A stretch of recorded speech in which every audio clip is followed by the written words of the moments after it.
काय आहे माहितीये का, नाही नाही, गोरे बोलले त्याच्यात काय विशेष आहे, काय आश्चर्य वाटायचं कारण आहे. पृथ्वीचा आकार केवढा, ज्याच्या त्याच्या डोक्या एवढा. जो ज्या संस्कृतीमध्ये वावरतो तो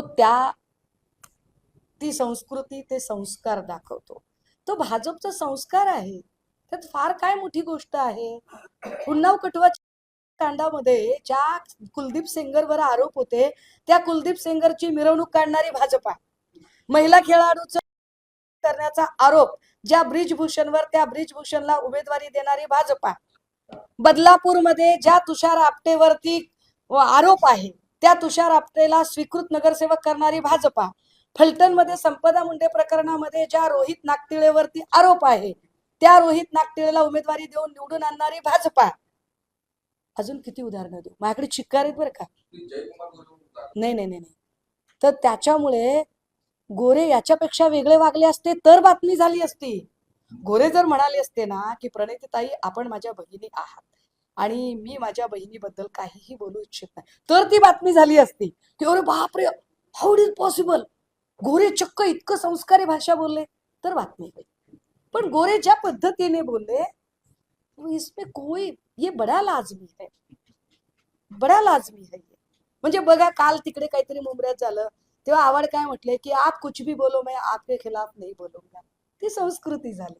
हा फरक आहे, संस्कारांचा फरक आहे. असो, आता मुंबईमध्ये भाजपच्या 11 उमेदवार जे आहेत ते पराभूत झालेले आहेत आणि त्यांनी असं आरोप केलेला आहे की शिवसेना शिंदे गटाने आम्हाला मदत केलेली नाही, कोणते त्यामुळे आम्ही पराभूत झालो.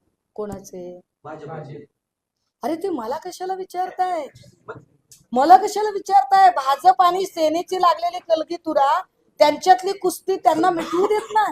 मी कशाला पंच होऊ त्या दोघांमध्ये. मला काय वाटतं वैयक्तिक, मी अशा रिकाम टेकडे नाही काम करणार. भविष्यात टिकेल असं वाटतं? मी थोडी बागेश्वर बाबा आहे की मी त्याच्यात भविष्य सांगू शकेल. सोशल मीडियामध्ये महिलांच्या प्रतिक्रिया येतात एखाद्या विषयावरती, तर त्याच्या खाली जे येतात ना सगळे आहेत, तर त्याच्यावरती काही महिला संघटनांच्या वतीने काही विचार आहे की नाही नाही, त्याच्यावर सन्माननीय मुख्यमंत्र्यांनी आयोग नावाची एक अंधश्रद्धा नेमलेली आहे की ज्याची लोकांची अंधश्रद्धा आहे की आयोग काम करत असतो.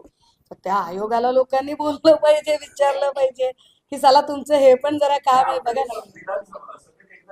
विधिमंडळात एकदा विचारलं पाहिजे.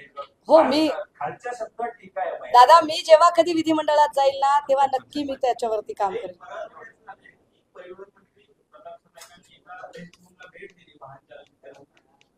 वाहन चालक काय ते मंत्रिमंडळ अवस्थेत सापडले, तर त्याच्यावर त्या वाहन चालकांनी उत्तर दिले की वरील तुम्हाला त्रास देतात, शिक्षा देत नाही.